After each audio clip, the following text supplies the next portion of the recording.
New York has been my ultimate bucket list destination for years, and finally in May 24, me and my mom did an amazing one-week trip there. This was also my very first time in the US. We thought we could take it easy on the first day in case of any jet lag, so we booked tickets to see The Cursed Child. We had quite good seats in the side of the orchestra section. The play was really good and they managed to bring the magic on stage impressively. I wanted to try a traditional cheesecake, so I had this pricey big slice from Junior's. We found ourselves at Times Square multiple times actually, since the Broadway shows are located around it. It's a very touristy place, packed with people, but still kind of a must-see. We used the subway as transportation for everywhere we went. I think that New York's subway system is not as easy as in London, for example. First of all, the subway stops were not that easy to spot, and correct me if I'm wrong, but you can't always change to the opposite side of the platform without crossing the street above. So many times we went down to the subway and we were not able to get where we wanted from that stop.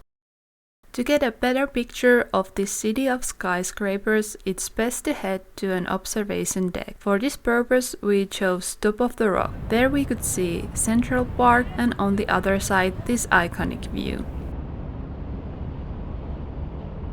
We had a little walk in West Village, but the real reason we were in this neighborhood was this building that is familiar to those who have watched Friends. If you Google the restaurant Little Owl, you will find the location of the building.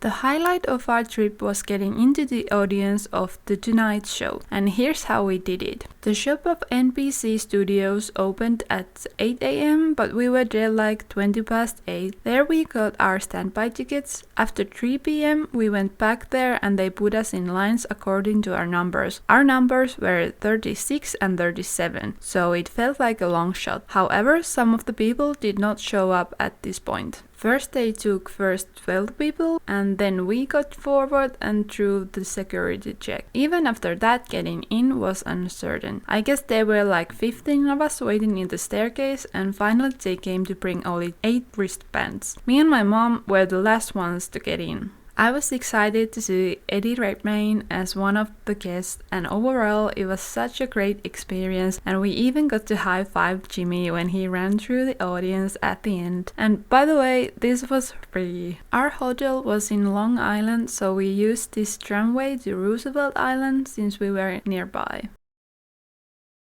Since we were all the way in the US, we wanted to see a little more than just New York. That's why we did a day trip to Washington DC, which is around 4 hours from the city by bus.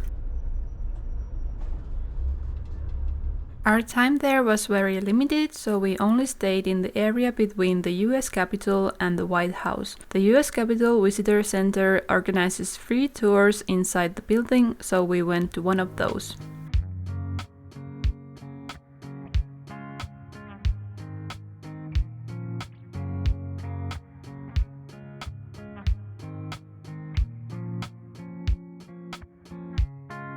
Then we started to make our way to our next destination by foot. On the way we saw the Washington Monument, but not from the cool poolside.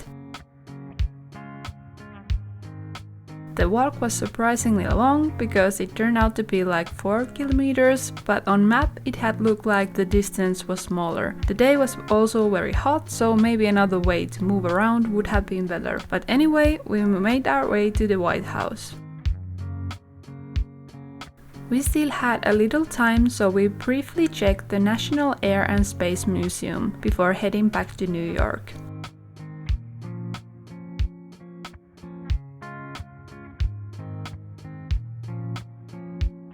I wanted an American diner experience, so we went for this TikTok diner, but I did not expect to get dry toast when ordering a burger.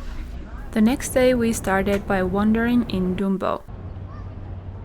I had read that there are good bagels in Time Out Market, so we went to try these salmon ones, and yeah, they were pretty good. In order to go to Manhattan, we walked over the Brooklyn Bridge, which was a fun activity in itself.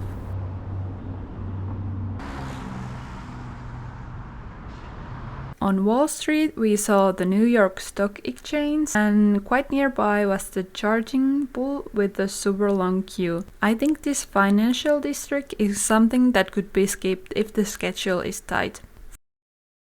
From Whitehall Terminal, we hop onto the Staten Island ferry, which took us close to the Statue of Liberty. Pick a seat from the right side so you can see the statue on the way to Staten Island.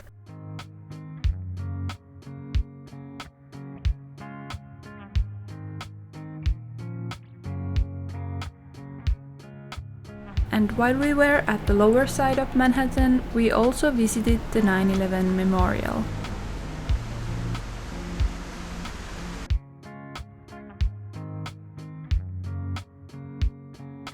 Later, we encountered this huge group of roller skaters that looked kinda crazy.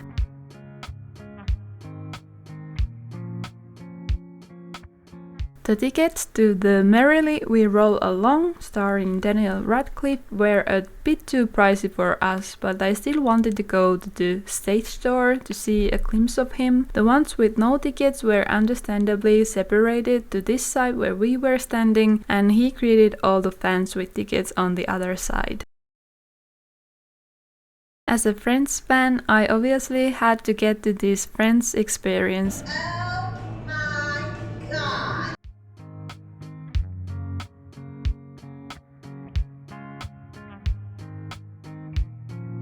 We were there when it opened, but so were many others, so the place was really crowded.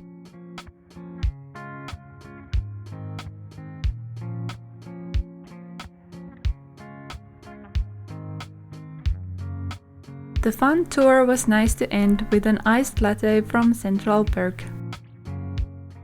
During our trip, we used Todaytix trying to get discounted Broadway show tickets, and one day we managed to get rush tickets for Mary Jane. The play itself was mediocre, but it was cool to see Rachel McAdams, and I even got her autograph. Of course, we did some shopping at Macy's. It was surprisingly quiet. As our last activity in New York, we rented bikes and went cycling in Central Park. It was a great way to explore the park.